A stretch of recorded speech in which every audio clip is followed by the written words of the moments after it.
Welcome to the Stuff and Things Podcast, your home for all stuff related to your favorite things in entertainment. Now, here are your hosts.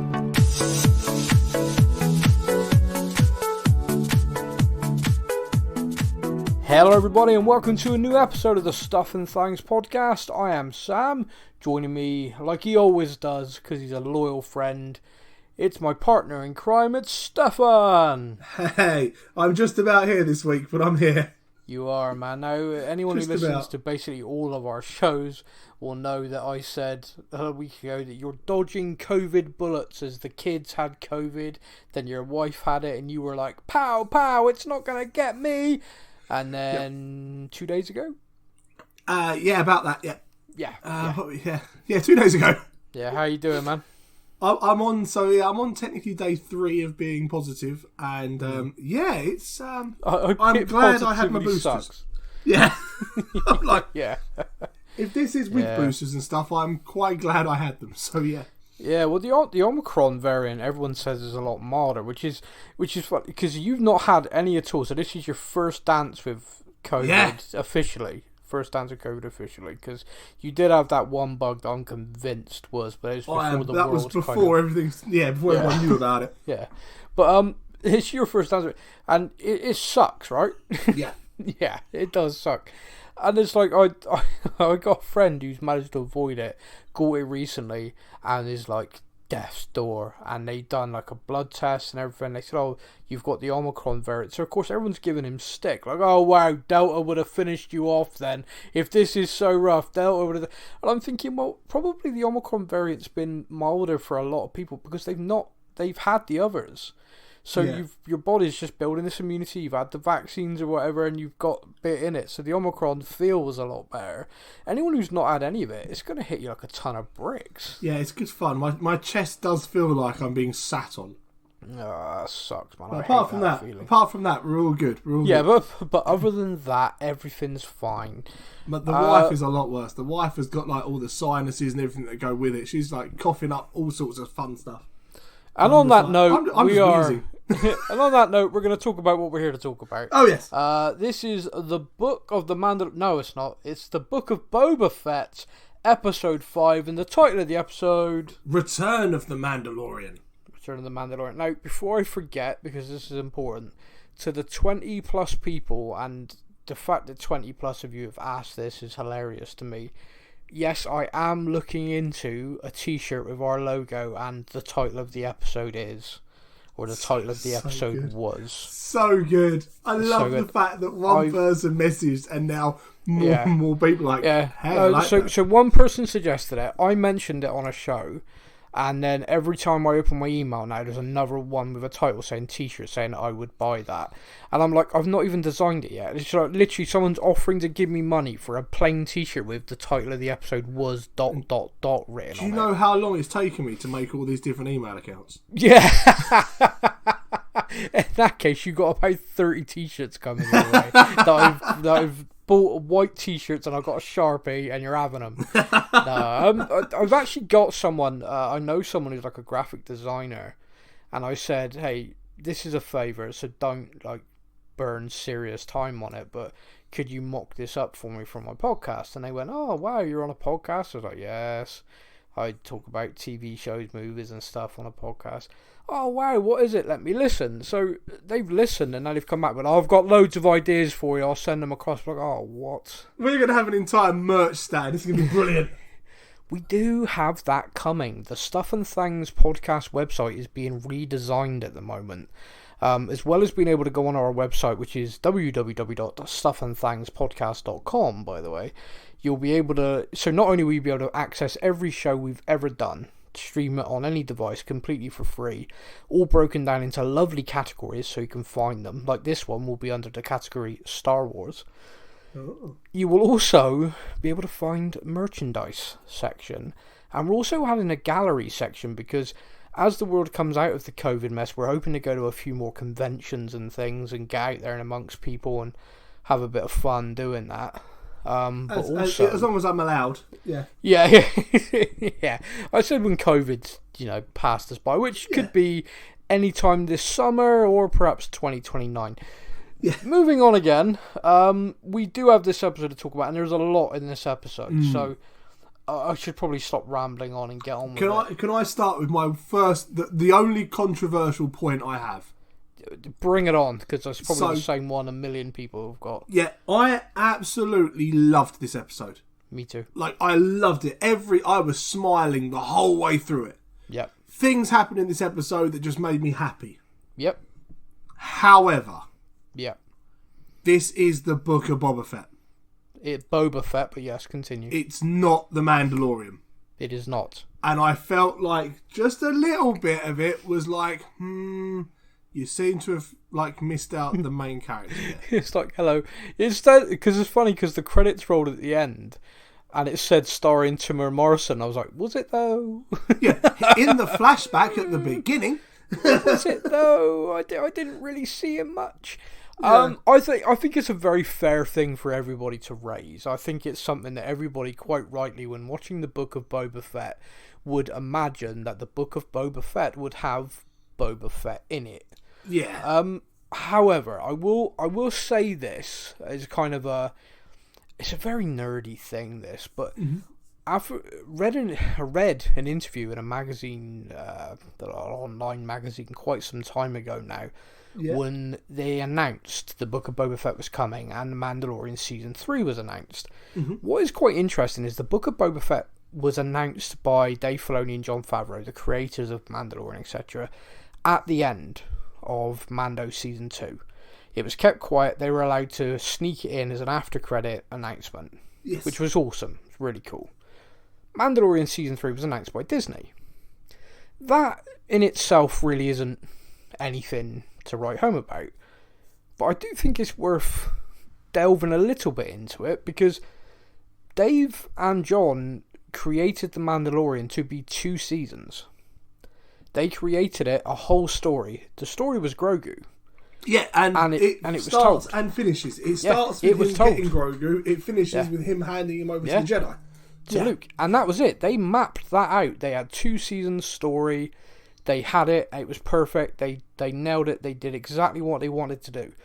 When they got when they sort of sat back and watched the response to season 1, Disney obviously were over the moon with it. Delighted with it. They could just hear falling coins everywhere. They could hear ching, ching. But generally, the response to it was phenomenal. I think nobody... When you think of the response to the sequel trilogy, by and large, any Star Wars property that then got a massive, massive positive must have just been like a weight lifted off Lucasfilm's back. Yeah. Like, oh man, thank goodness. They're... oh, whoa. Thank the Jedi, because we are back. Yeah, we are going to make money again this year. But these two basically were then told, are there other things you want to do? And they went, yep. And they had it. They had it mapped out. They knew Boba Fett was going to appear in season 2 of The Mandalorian. They knew that was the next character to take you forward.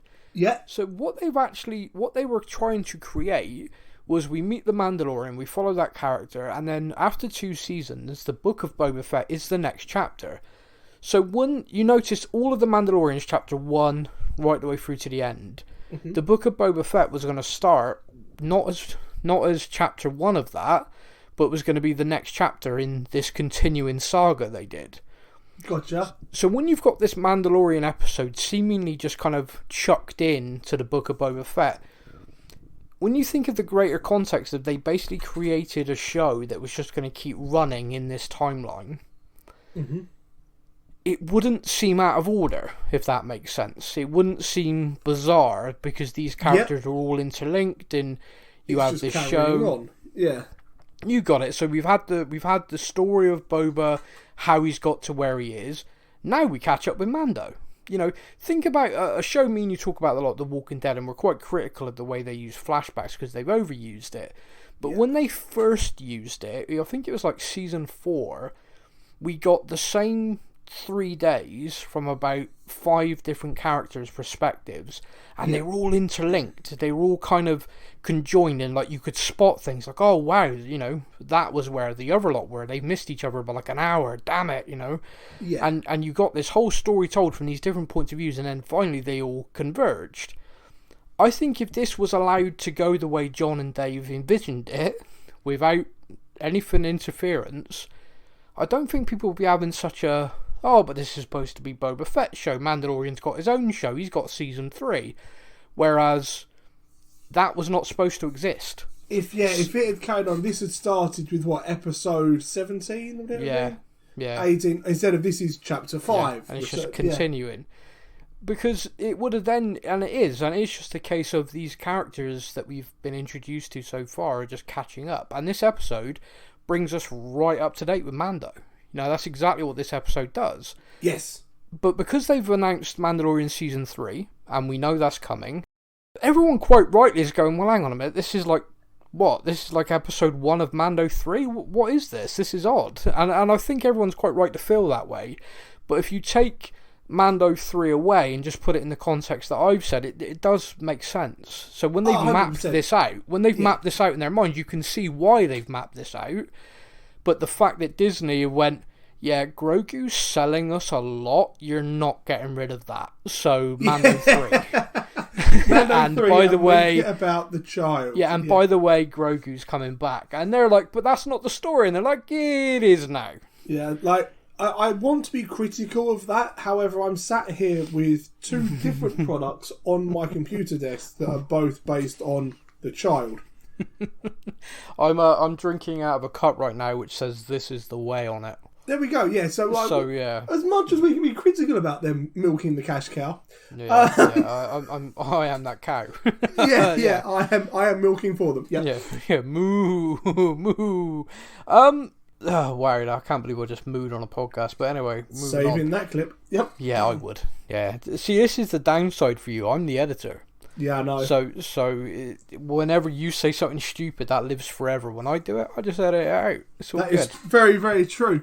So let's get into the episode now, because you know we could talk about sort of overall arcing thing, but I think we've done that. I'm going to try and run through it weirdly in kind of order today. Sharp. We never do anything in order. No, I know. Breaking a trend, man.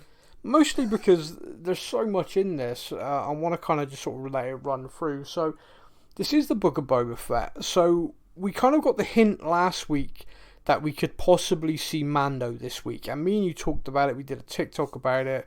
Basically, like, are they just going to wind us up, like, constantly tease us until, like, the last episode, maybe the very end of the next episode or something? And we were... No, they did the complete opposite. Yeah, we were, like, dubious. But no, literally, scene opens, and we're in, like, this weird kind of meat packing thing, and these guys are there working away, and then Mando walks in. And not only does Mando walk in, Mando's full Beskar armor, the spear's there, and I immediately clock on his hip, on his hilt, is the darksaber. Dude, I'm like geeking out straight away. I'm like, oh, yeah. This is Mando.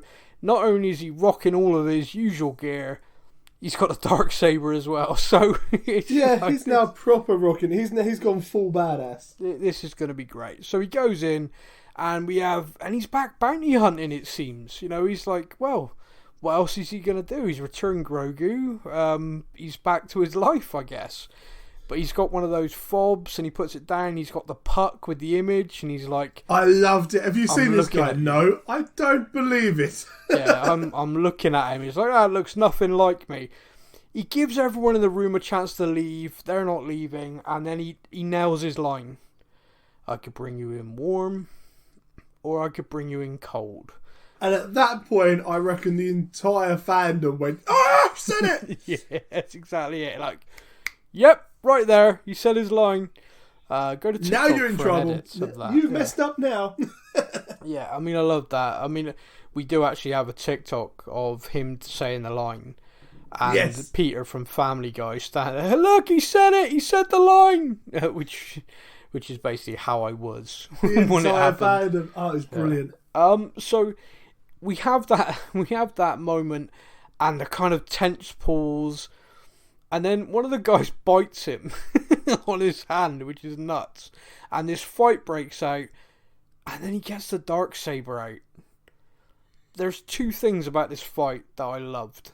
Mm-hmm. Number one, he is using a lightsaber. This is Mando with a lightsaber. The Darksaber, he's slicing these guys up. Two, he's so crap with it, he hurts himself. Now, this I absolutely love, because we've always seen, kind of like, from a very young age, you get taught the ways of the Force, how to use the weapons, everything else, from a very, very young age. Yeah. This is a fully grown guy who has just literally picked up the weapon. Yeah. Now, I think one of the big criticisms in the actual Star Wars movies was how Finn picked up a lightsaber and was like, oh, it's just like this. And off he went. And Finn never had an issue, was just perfectly in flow with it all. Yeah, look at this guy, was a stormtrooper, now he can use a lightsaber. Whereas in this, it's a lot more, I'm going to use the word realistic loosely. Yeah, I know what you mean. But, this is a guy who's never wielded a weapon like this before. However, he's very good with the spear and things like that, and the weapons he has had. Yeah. However, with his spear, if he overswings that and it brushes past his leg, it bounces off his armour. At the very worst, he's going to have a slight bruise. Yeah, exactly. With this, it skims his thigh and takes off like a good 6 inches of skin. Yeah, man, what and an it injury sucks. as well. Yeah, what an injury. That was brutal. But yeah, like you, I love that. It was like such a detail to add in. The fact that he ain't going to know how to use this thing. No, like, I had to go back. I actually watched that clip a couple of times, because the first time he does it, I was like, damn, he's been shot in the leg or something. Yeah, I was like, no. it was like the Han Solo Greedo moment. I was like, who shot first? I didn't see anything. So I had to rewind it, watched it again, and went, oh no, he's done that to himself. Yeah. Damn. Yeah. And that was great. I mean, just like you said, it kind of grounds it. It tells us that, like you said, every instance we've seen of Jedi Knights, they've been taught since a very, very young age. Yeah. Remember, younglings in the temple, you're learning about their lightsabers. You go through the Clone Wars and the animated series, and you'll see like Rebels and stuff, and you see there's a whole arc in the Clone Wars about actually part of a Jedi's ritual, part of their training is to create their own lightsaber and build the lightsaber. Yes. They pick a crystal and things like that, and so it is a big thing. And the Darksaber, and we hear, of course, later in the episode about the sort of lore of the Darksaber. So in this scene, he's struggling with it, and he hurts himself with it, but then the big boss guy, the bounty, he literally cuts in half through a table. That was awesome. Yeah, that was one of those scenes where we've already seen him cut whatever the meat is that's hanging up. We've seen him cut one of those in half already. Yeah. And you're like, yeah, I love how powerful this is. And then it cuts the guy in the table in half, and you're like, oh, okay. Yeah. With the table. Yeah, okay. The table's gone, the guy's gone. It was epic. And then he clearly cuts the guy's head off, puts it in a bag, and walks out. And he's got all those people stood there, like, all holding these, like, butchering these, like... and it's... What are you going to do? Is he going to fight him? Is he going to try and work his way out? No, he's basically just going to say, I've got no quarrel with any of you. There's a load of money in there that's not mine. Yeah, let me pass. It's yours. And obviously they picked that option. And to be honest with you... It's the one guy that first of all kind of works it out and goes, yep. Yeah, okay. And he just sneaks around the back and he's like, I'm going to take the money then. Okay, well, cool. I love the idea that all those guys are out there just watched their boss and they're like the head honchos of this clearly slightly criminal enterprise get sliced and diced by him. So imagine the toughest guys have just been rinsed by one. You're all there with your knives and stuff. He walks out with the damn Darksaber, his blaster at his side, wearing Beskar, and you're thinking to yourself, please don't make me fight. Yeah, I'm good without this today, actually. And then he goes, look, there's money in there if you just let me pass. You must just be like, oh, thank the Jedi. Yeah, thank everything. Yeah.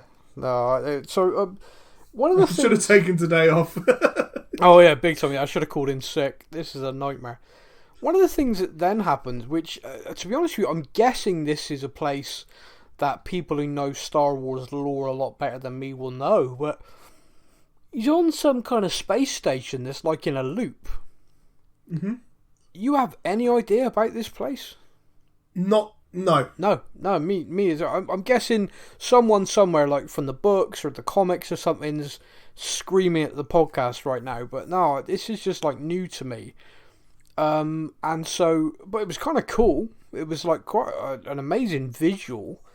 But he's like walking down this, or hobbling down this street. He's proper limping it, like this hurts. Yeah. But I don't know about you, because it's like the runtime of this episode was like 50 minutes, which I did not realise until after, by the way. Yep. I was so engrossed in it, like finished. I was like, oh wow, that was like a really long episode again. But yeah, because the episodes have been very up and down. Oh, it's been 30 minutes, all bar that. I think episode 2 was like 50 minutes as well. Yeah. But other than that, it's been kind of 28, and then this 30. one was suddenly quite nice and long again. Yeah. Yeah, exactly, yeah. But it gave us a lot.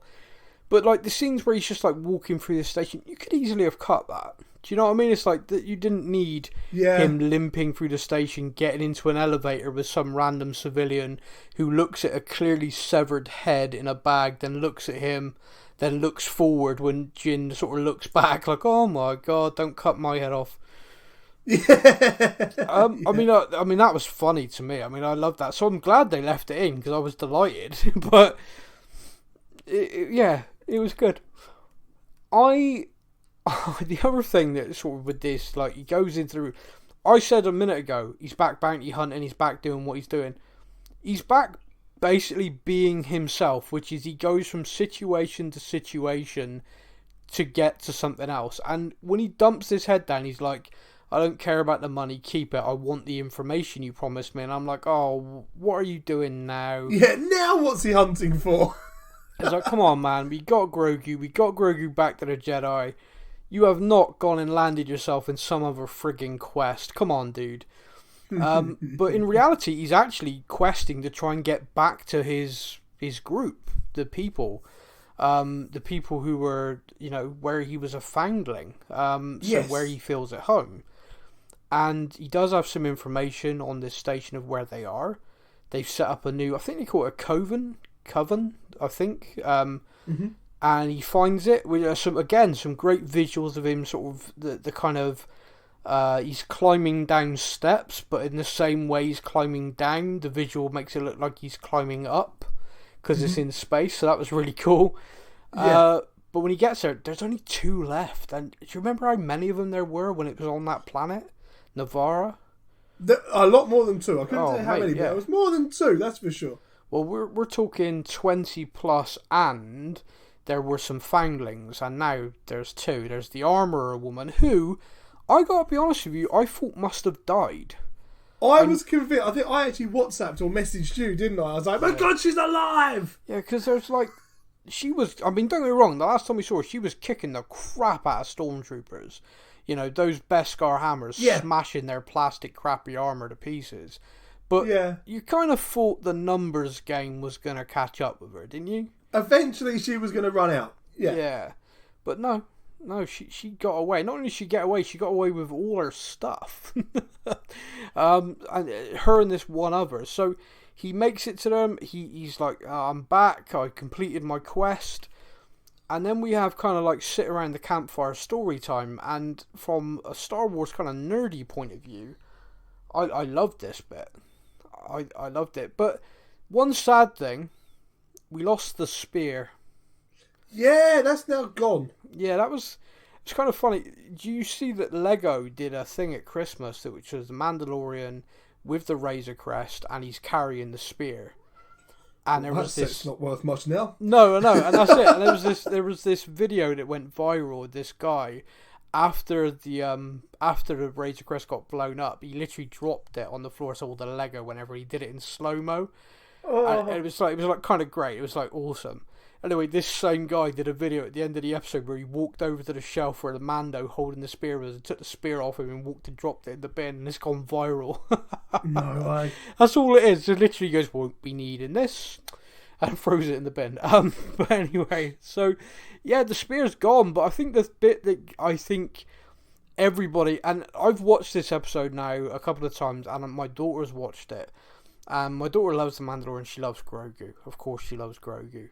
And there's the moment where he says, "I want to make something for a particular foundling." Yes. She just about lost her damn mind. Yeah. And yeah, I know. I say that like it was only her. I think a lot of people lost their damn mind. Yeah. I it's already so knew. Cool. Like, I need to make something for a family, and you're like, oh my god, he still has contact. Yeah, I mean, I already knew that Mandalorian had a season 3, and I already knew the reason for that. I knew that Disney were not getting rid of Grogu. No way. Yeah. So, it was, of course, at some point, he was going to get mentioned. Of course. Did I expect it in this episode? No! Not even a little bit. But the fact that she then makes it, wraps whatever it is up in this kind of cloth, and when she wraps it, it actually looks like Grogu's ears. Did you notice that? I did notice when he sat on the I want to say transport. the bus or the train, and he's holding his hand. It looks like the head and the ears, and I was like, "Oh, it's so cute."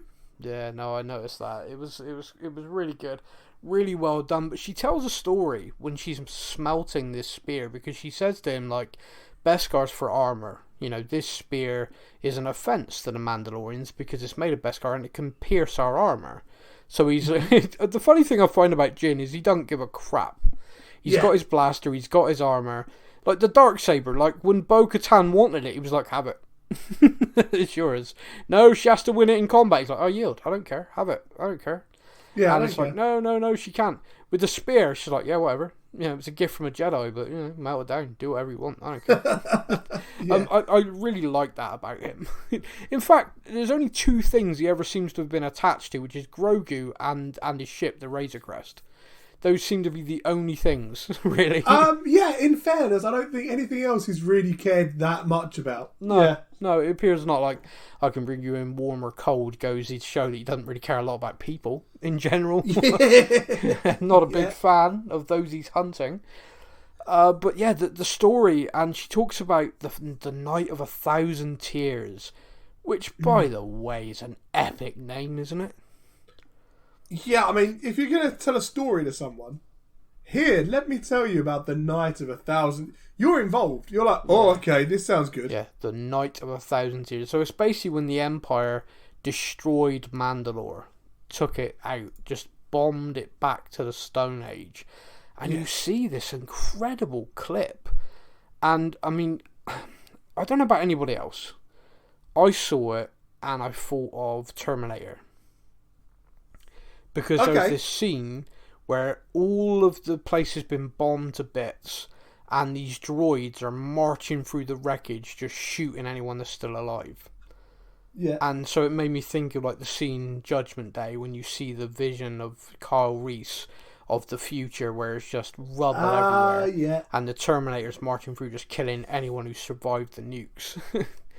Yes, I know what you mean now. Yeah, so it's like I saw that scene, I was like, oh wow, that's like real strong imagery. And it is really strong, powerful imagery. You know, you're just not expecting that in these episodes. You know, this is the book of Boba Fett. And we're getting like serious Mandalore history thrown at us here. Which is weird in a sense because, yeah, as we know, Boba himself is I'm really trying to get this right, but it's ingrained in my head wrong and it's very difficult to change. It's funny. It's not funny, it's annoying because every time I say it I know I've said it wrong and then it annoys me. I must remember, like soda, Boba, like soda. Yes, there you go. Okay. Obviously we know he's a clone, so he has absolutely nothing to do with Mandalore or anything at all. So to have all of this in that series is quite a strange kind of way of doing it, but at the same time I'm completely engrossed. Oh, massively, yeah. And don't you just think that scene, I mean, clearly it's just a pure CGI thing, but it was incredible. Like the visual of that, I've seen so many people online just go, give me that film. Give me the Siege of Mandalore. Let me watch that. That is going to be dark and epic and make it awesome. Because the idea of the Empire just wiping them out, when you consider what a warrior race Mandalorians are, it's kind of crazy. You know, how it's many mad. people must it have taken to wipe them out, considering... Well, you see in the visual, there's this great clip of, like, there's the moon, and all of the ships, the Empire, like the Imperial bombers, basically black out the moon. Yeah. That was just so kind of wow. This is crazy. Visual wise, it was like you say, crazy how much. It's so good. So good. Yeah, I want that film now. Yeah, everybody. We then have the other guy. And by the way, this is something I've said to you before, which I've always been really impressed with in this show, Mandalorian, and then in Boba as well. How the hell do they convey emotion so well under helmets? The acting from these guys. Jealousy. Instant jealousy. But I'm like, how can I tell he's jealous when he hasn't said or done anything? There's this guy. Expression. There's this guy there that we've known because we've seen him before, and he's there, and he is basically, from the moment that you sees that Jin's got the Darksaber, I know instantly he's jealous. You know it. Everyone watching it knows. Everyone knows, oh, that's an issue. There's an issue there. Fun fact about him as well. Bring it. The voice actor is actually uncredited. Okay. For who plays. The character is Paz Vizsla. Okay, yeah. And according to sources, the voice is Jon Favreau. Really? He does the voice. It is uncredited, and the person who actually plays the character is also uncredited, and that's someone else. But yeah, apparently the voice is Jon himself. I'll tell you who... I'm a wrestling fan. I'll tell you who that guy reminds me of every time I've seen him. I've always thought he was Kane. The WWE wrestler Kane. Yeah, because, he's got that build guy, and yeah. But the voice as well. Like, if you listen to the voice of him and then listen to Kane talk in a promo, it's very similar. So I've always thought it was him. But oh wow, Jon Favreau. Okay, that's kind of cool. According to the source is IMDb. No, well no, that's fun. Tate Fletcher is apparently the person who actually is him in the costume. Okay, that's cool. But basically, we knew straight away that's an issue. There's going to be an issue. The guy didn't say anything. We didn't get any like side eye because we can't see the guy's eyes. No, nothing. But we knew. We absolutely knew. And sure enough, after the armorer lady's basically trying to pass on knowledge. And by the way, how in the hell is this person just so ridiculously knowledgeable about everything? It's like she has sat there and just read every single book about their lore. Clearly, because she just she's talking about the Jedi, and she's talking about him wielding the saber, and she's like, "You're fighting against the blade." By the way, such a funny teacher moment in this. You're fighting against the blade. No, I'm not. It's like, yeah, you are, and you're doing it again and again and again. We might as well stop. He's like, I'm ready, I'm focused. She's like, well, clearly you're not. And then just bonks him on the head after he swings and misses. That. Oh, I laughed. That was such a teachery kind of like, you're being an idiot. Donk. Yeah. It was funny. It was great. Wasn't done hard. Wasn't done aggressively. No, it was just like to prove. Stop being a muppet. Absolute prove a point that you're being a numpty. Bang. Then this guy challenges him. Yeah. So, I got an observation from this fight for you, and I'd love to know what you thought. Yeah. This guy's trying to kill Jin, trying to kill Mando. He is swinging that Darksaber. Even says to him, like, I'm going to end you. Yeah. And yet, the woman stops the fight when Mando gets the upper hand. Well, clearly the armourer has a favourite. Well, clearly has a favourite, yeah. Because, like, he is swinging that thing around, and if that hits the Mando, he's dead. Yeah. I did think it was going to a fight to the death, because you have to to take the Darksaber and have it as your own. You must win it in combat, which surely means you must kill the other person. Yeah, well, I'm the same as you. I but apparently that only works if you are the one who has it. You must be killed. And if you already have it, you can just make the other person tap out. Yeah, well, I mean, but it's funny, she stops the fight, and I'm like, wait a minute. This guy has just been swinging for the fences, trying to kill him. He gets the upper hand, and you're like, no, this is enough. But then she goes into the creed. And the minute she says, have you ever... I'm like, uh-oh. And I'm like, dude, lie. Just lie. Just tell a lie. It's a little white lie. or a little green lie. Just tell it. Just tell it. And there's a massive pause, and she's like, have you removed your helmet? At this point, are you envisaging him saying yes and her saying, well, you're gone? Or are you envisioning her saying yes and she's like, well, you got a right, I will not remove my helmet again 50 times on the blackboard, go. Because I have no idea what the punishment is. I was expecting, I was like, he's in trouble. Like, is this guy that he's just like almost killed? Is it going to be a case of, now he's going to kill you? And then I was like, oh no, imagine. He turns around and goes, have you removed your helmet? Yes, I have. No. Good. Now give me all of your armour. You don't deserve it. Well, yeah. That's where I thought it was going to go. And I was like, oh, wow. Yeah, wow. If she strips him of the armour because you're not a Mandalore, so therefore you do not deserve to have the armour. And I'm like, oh, this is about to go bad. What again is quite interesting. You go back to Mando season 2 when he meets Bo-Katan.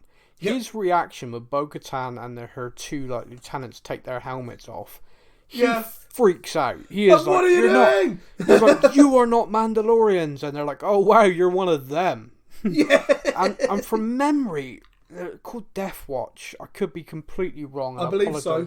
Yeah. I'm going to apologise if I'm completely wrong. She's just like, look, you've been raised in basically the right-wing nut jobs of Mandalore. You absolute extremists. Wow, Yeah, you must never remove the helmet ever. That's so inconvenient. Get a nice bit of fresh air. We're at sea. Come on.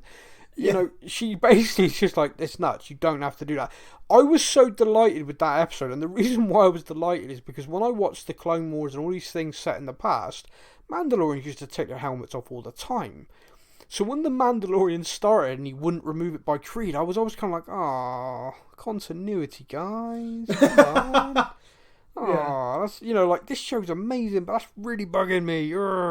Turns out that is just that creed. Yeah, exactly. It just turns out it's these absolute fanatics believe that. I can't wait for him to now meet another group of Mandalorians and they're all like swapping helmets around and he's like, I'm so confused. No, I don't think Mandalorians have become swingers. I don't think they just swap their helmets. Everyone put their helmet in the middle. Whoever's helmet you pick up, that's who you're taking home.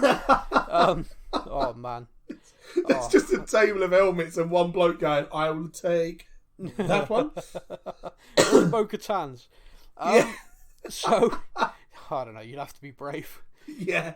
Oh dear, we just lost our. That went dark. That went dark. I'm so good with my language at the moment, and then I went and said that. So I blame you. So I don't think we've seen the last of that armor and that guy. I got a bad feeling that at some point that's a confrontation. Season 3 of Mando, at some point, I feel like her knowing the Darksaber laws, him having it, and her now deeming him unworthy, I think it's an issue. That's got a showdown coming somewhere. Yeah, I think we've got an issue down the line. I just sense that. So that's sort of one that we can park that now. That's moved on. He then has to get on a public transport, which is like a really brutal reminder that his ship got blown up. Yeah. Man, that sucks. That's like driving around in a Ferrari all the time and then it being stolen and you having to get on the bus. You have to get on the bus, yeah. And this guy tries to get on the ship. And this is one of the funniest moments. And this is, when I talk about my love of Star Wars and I talk about the love of it and stuff, Star Wars for me always was great action. It was great storytelling and adventure. But it was funny. There were bits that every time I watched it would make me laugh and smile. And this is why I love The Mandalorian so much, why I like the Book of Boba so much, is because genuinely in every episode there's something that has made me happy, something that's made me smile. This scene right here, I'm a Mandalorian, my weapons are part of my religion, and the droid's like, look, you can speak to the manager, Karen, but you'll have to wait a day. Yeah, like, I can get you on a ship tomorrow, speak to the manager, or you can give up your weapons now. And it's like, fine. But then the minute he said that, and he's going to put them in this box, I'm like, oh, how many weapons? And it just kept coming and coming and coming. He's like checking, and he's looking around, watching the ship fill up, like, I'm not gonna get a good seat. He's getting so annoyed. And I was always waiting for the line of any more, and then him pulling like a knife out of his boot, going, "Oh yeah, actually, wait a minute, that one as well." This one, and there's the way he takes the thing because he hates droids. Yep. He's so much better with droids now, but he still doesn't like droids. So he takes that thing and he's like, "I know how much is in there." Yes, I love that. It's like, so I know exactly what I've put in that box, and when I get to the other end... It's just so funny. It's great. So he gets on this transport. We have this scene where this kid looks at him and is kind of staring at him, and the mum goes, no, look forward, leave the Mandalorian alone, sort of thing. And then he immediately looks at the gift for Grogu. That looks like Grogu. Oh, man. That was... because it was a kid looking at him. So and again, we say about the helmets and stuff. You can tell he's done one of those kind of like the half smiles that you do. Like, you're alright. You can tell he's done it, but you can't see his face. But you know he's done that half smile to the, "You're alright, kid." Yeah, he's done that, and you know there's emotion. You know his eyes are emotional because he's now thinking about Grogu. He misses the child. Yeah. Man, this show's good. Yeah, so and good. all of this again without even seeing a character's face. No, granted. Same. So this transport goes to Tatooine, right? It does. So at this point, I'm like, I've clocked this Tatooine. I'm like, here we go. Here comes Boba. He's going to land. He's going to get off this transport. There's going to be a load of pike guys around, and he's going to be like, this is odd. And then Boba's going to show up like, "Hey, mate, got a job for you." But no, that didn't happen straight away. He gets his weapons back, and then he goes to see the mechanic lady. We get to see her again. We called it on a TikTok. We did. I'd like to say right now, okay, this is really... It's controversial. It's just an opinion. Of all the side characters in Star Wars, I think she's now my favourite. She cracked me up in this episode. Some of the lines she comes out with, bit furry. That was so good. Not only can she speak Jawa, by the way, which watching a human do that noises and everything is just weird. Really weird, but funny. Her turning around to Mando and go, "I dated a Jawa once, really furry," and Mando has got no time to react before the Jawas have stood there. But again, he's like done this take to look at her, looked away and then looked back, which you can't see his face, but you know he's just gone, "What? Yeah, you dated wait, what?"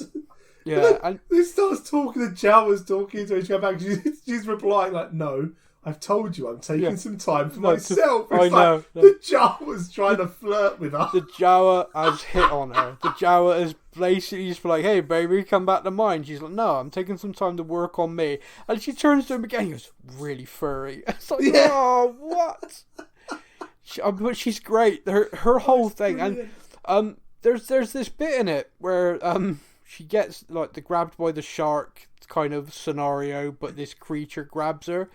I said grabbed by the shark. You know, it's like the famous thing in it. See someone bobbing in the water, then they vanish. See, this was the thing for me. Bearing in mind who directed this episode. Oh, who directed the episode? Bryce Dallas Howard. Oh, yes, she did. Mandalorian episode. She's come back to direct it. Fantastic. Yeah. She directed a couple of the Mandalorians themselves. She did. Yeah. But obviously, she is an actress in a certain film franchise now. Is she? Jurassic Park. Now? Oh, I've heard of that. You've heard of that one? Did you not get like serious Jurassic Park vibes? Where she was attacked by it and she's like holding onto the side of the cage and she goes up and down and then dragged in and I'm like, Velociraptor! To be honest with you, mate, now you said it, it makes far more sense than what I was seeing. I was just instant Jurassic Park Velociraptor moment of, oh my god, he's got her! No, I think you're right. I think given her association I don't know with that, if it was just a nice nod towards the Jurassic Park franchise or not. Possibly because I'm older than you. I saw Jaws. I saw it like, you know, like the scene in Jaws where the person's bobbing in the water and then they go, poof, they've been sucked under. She's like, they appear, thrash around and go, Yeah, she's like, there's the boxes there and she's like talking like, oh, the thing must have gone. Then boom, she's like dragged down to the ground. Yeah. Mando walks in, shoots that creature, which was great. What an entrance. There's a little droid, right? There's this little droid. Apparently, there's a little droid like that from a very famous Star Wars video game. Mm-hmm. I never really played any of the games, so I'm sorry I can't speak to that. But it was really cute. Yeah. The little two-legged droid, really cute. Really glad the monster didn't eat it. So there you go. But Mando's there, and this woman again, she's hilarious. Mando's like, you told me you got a replacement for the Razor Crest. She's like, did I? He's like, yes, that's why I'm here. She's like, oh yeah, I do. Yeah, I have got one actually. Thinking of it, yeah. It kind of felt like in that moment she was like, do I? Oh crap! I'll give him that other thing I found. Yeah, wait, what did I tell him I had? Have I already sold it? Bollocks! What was it? Yeah. It's almost like she did have a Razor Crest, sold it, and now she's just fobbing him off with something else. But she walks over to this, and she walks over to it, and I'm like, well, that's not. She's got like a clother. I'm like, well, that's not a ship. That's a speeder or something. I'm looking at it like it's a pod racer. Yeah. Yeah, pod racer. She pulls the cloth off, and a young teenage version of me leapt up out of my 39-year-old self and went, oh my god, Star Wars Episode 1, that's the ship Anakin was in. Yep. And you are not alone. And then she was like, oh, it's a Naboo Royal Guard. And she was like saying this stuff, and I'm like, oh my god, it's literally one of them. It is literally one of them. Yeah, did you have that little thing in you where you're like, why are you explaining this to me? I know exactly what that is. Yeah, I feel like I know more than you, mechanic lady. Yeah, that is an why N1 Naboo Naboo starfighter. Yeah, Nuvian. Remember that creature in like Phantom Menace 1, the salesman, the ass? Yes. Nuvian. I bet you no one else has a T-14 hyperdrive. Yes. Valerian. Yeah, she's like, oh, it's work on me. It's a royal starship. We know exactly what it is, woman. Crack on with it. It was Make great. it fly. Again, this is one of the things that this show, Mandalorian, the Book of Boba Fett, has done. And I'm classing it as one show, by the way. I know Disney don't want me to, but I am. This whole thing that Jon Favreau and Dave Filoni had done, has felt like a hug to Star Wars fans at times. Yes. It may sound stupid, but it's like, you get that moment, and it's just like, oh, wow, this is wonderful. This is kind of great. But also then, the kind of nerdier side of me, the geekier side of me, then my brain's like, come on, Anakin was in one of those ships. We're now on Tatooine, and one of those ships is on Tatooine. What's that ship doing on Tatooine? Mm-hmm. What's going on? I'm like, could it be? Why? And I'm like, no, it can't be, because Anakin went back, he parked it on Naboo, but maybe years later, perhaps it was a thing, perhaps he took it, I don't know. I'm like going round and round in circles on this. Yeah. To the point, and I'm going to apologise to everybody right now, to the point, right? I decide I'm going to watch Episode 1 again. Mm-hmm. Because I want to watch the scene where Anakin gets in the starfighter, just in case there's anything that can be like, it's the same ship. Mm-hmm. And there's markings on the side of Anakin's starfighter.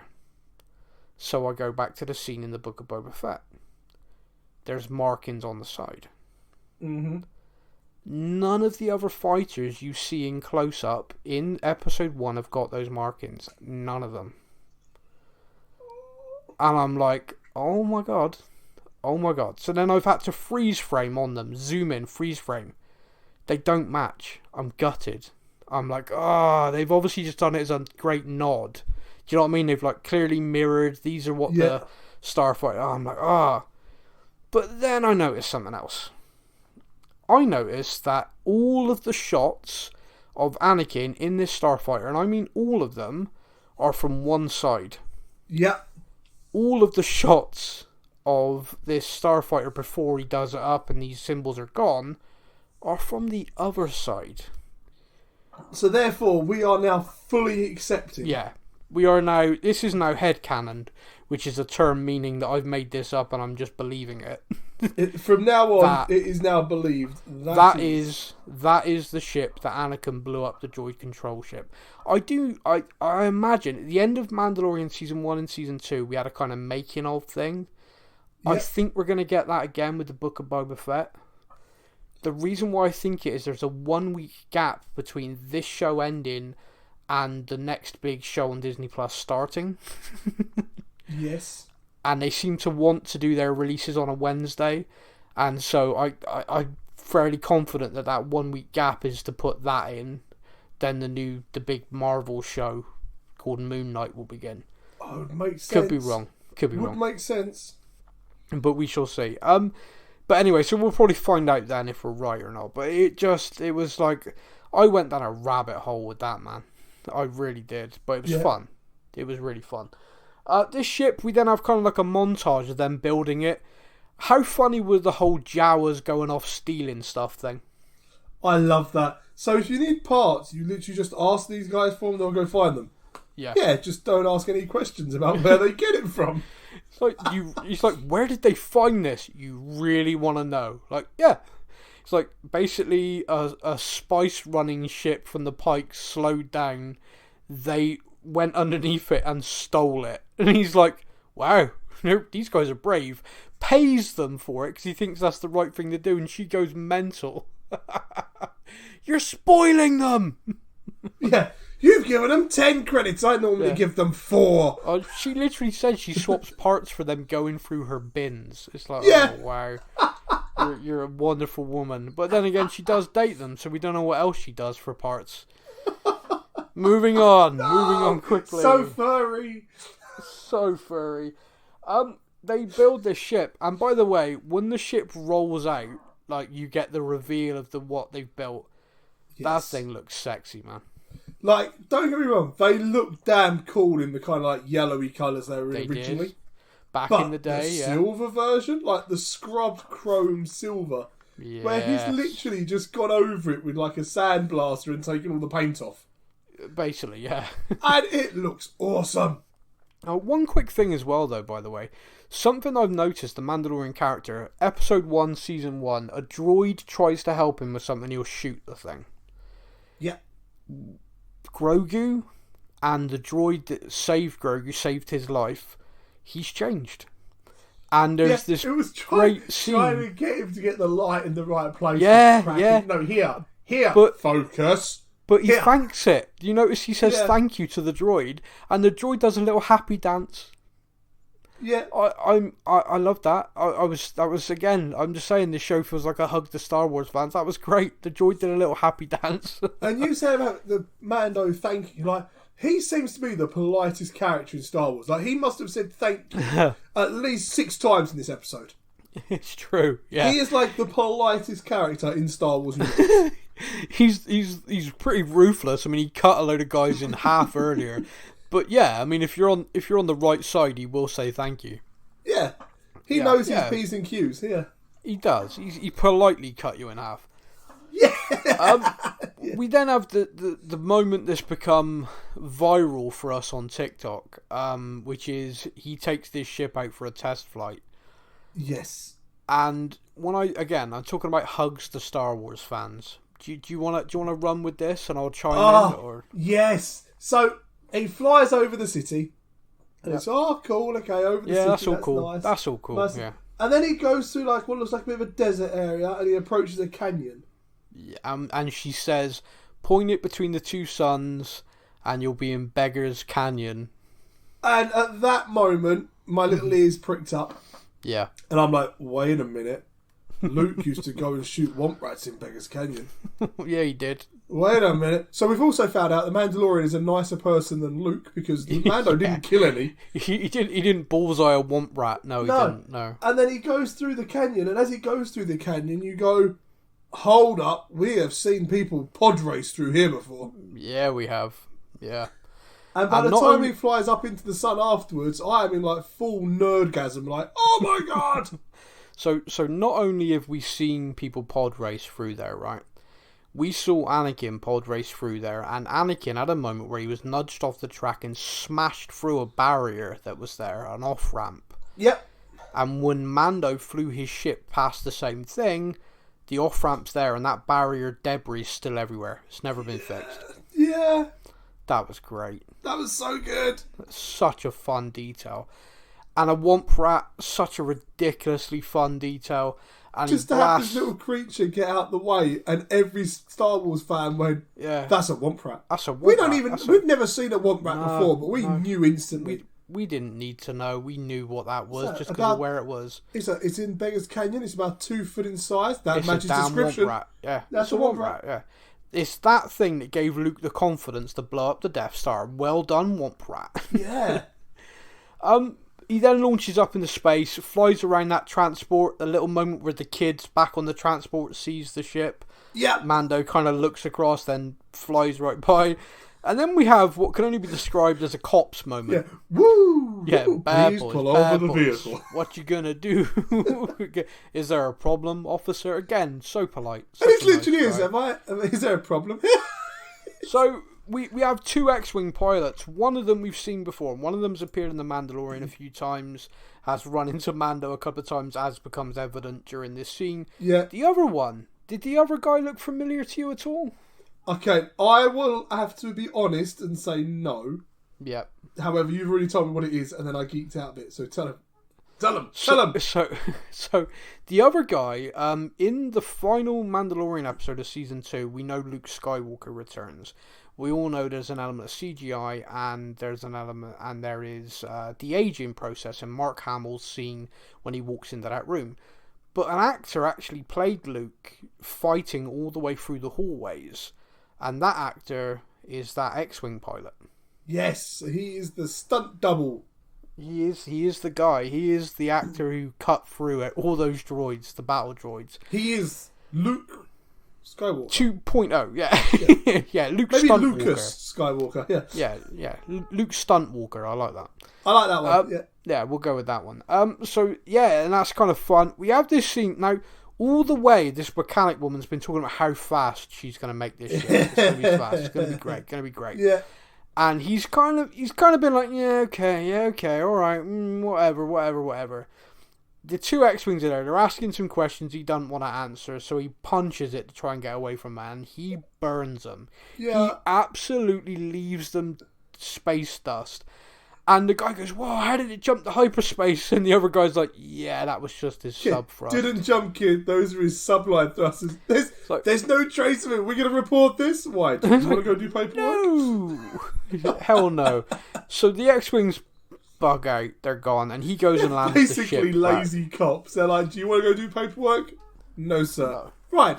Off we go then. Let's go. There's something terrible about X-Wings being used that way, but something really funny about it as well.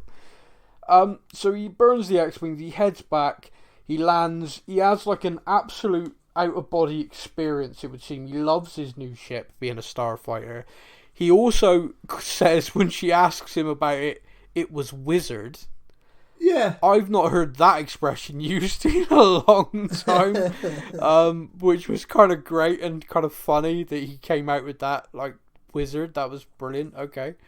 One of the other things that I missed before he took off, by the way, is she talks about the fact she's removed the Astro Droid port because of his feelings on droids.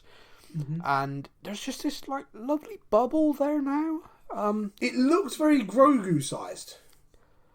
Oh, could you imagine little Grogu sat in the back of the... Yeah, I can. Yes, I can see it. Yeah. I can see it very well. I can see it, yeah. With his little tiny lightsaber. Me and you both went there, right? Me and you both went, that's perfect for Grogu. That's perfect for Grogu. I go online, the first theory I see, well, that's clearly going to be for the heads of his bounties. Whoa, dude, dark. What the hell?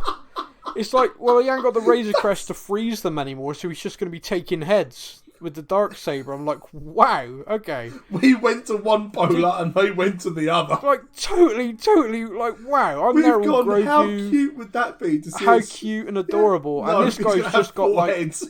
Yeah, literally 4 or 5 severed heads rammed into this compartment. Like, wow. I mean, I suppose Because one he's or the taking other. everyone in cold now. Yeah. Yeah, like, damn, yeah. Yeah. That's it. I can take you in cold or colder. What? Bang. So yeah, and anyway, she says, like, oh, one of your friends showed up asking about you. And I genuinely went, oh, about time. Yeah. It's like, well, this is a Boba Fett. It's about time Boba shows up. And he didn't. It still wasn't him. It was Fett. For me, I was like, blimey, we've watched like half hour of this. It's about time. Yeah. Like, oh, wait, no, it's the end of the episode. It was 50 minutes. It has literally been 50 minutes. Yeah, I was like, wow.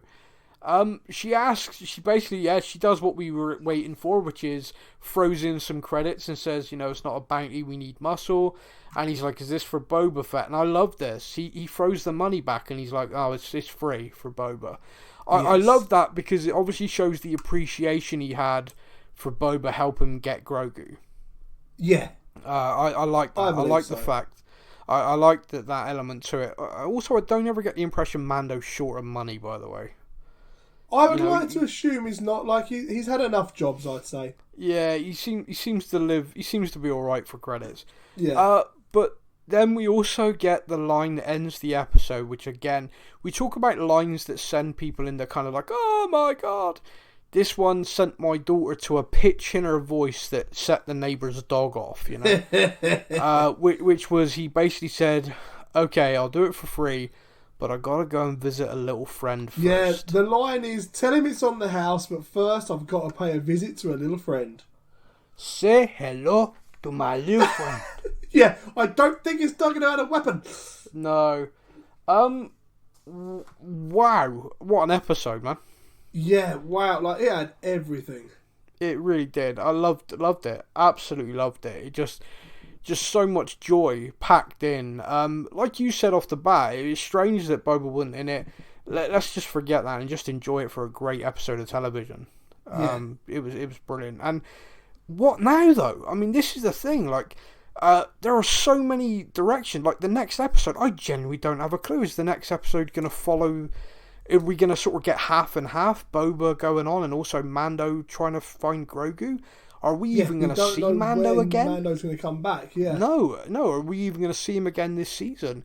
Is there going to be more Book of Boba Fett? You know, is there going to be a season? We don't know. Everything's up in the air. But if you like theories and you like the kind of thought-provoking kind of stuff where it's like, oh, that's interesting, but what about this? You want to be checking out our TikTok. We put it across our socials. We put it on Twitter. We put it on Instagram. We put it on Facebook. But TikTok right now is where it's at. If you're too old for TikTok, I completely understand because I'm too old for TikTok, but I'm still on there. We do theories, daily theories, where we put out from the shows we're talking about, theories on what we think may come to pass, what might happen in the next episode, next season, or just general, this would be interesting, and we throw that out there. Yes. We've got a few off the back of this episode, and we're going to be putting them out there soon, so be sure to check that out. You can find us, it's Podcast of Things, Stuff and Things. You can find us, look for the logo, we are there. Are we done, my friend? I believe we have covered everything. Frighteningly enough, I think you're right. I was just having a quick look through the trivia bits and stuff like that, and yeah, I think we have covered everything. I was about to say a massive thank you. We good? Can I say the massive thank you? You can do the thank yous. Massive thank you to everybody for listening. As always, we love the people getting in touch with us. Please feel free to do that. Don't be shy. Let us know all the things I get wrong. I'm always a big fan of that. Politely. Pretend you're mad. Do it politely. Yeah. Say it nice, but by all means tell me when I'm wrong because it's funny. Thank you to everybody for listening. I hope you've enjoyed it. I hope you listen again for next week when we will be back to discuss the next episode of Boba Fett. Our podcast keeps rolling on with new shows coming out all the time. Keep an eye on the Facebook page. Look out for Twitter, Instagram, and keep an eye on that TikTok because we've gone viral on it now in a good way. We'll be back really soon. Everyone take care. Keep it furry. Thank you for listening to the Stuff and Things podcast. We hope you enjoyed the show. You can find us on Facebook or online. Simply search the Stuff and Things podcast to join in our conversation every week.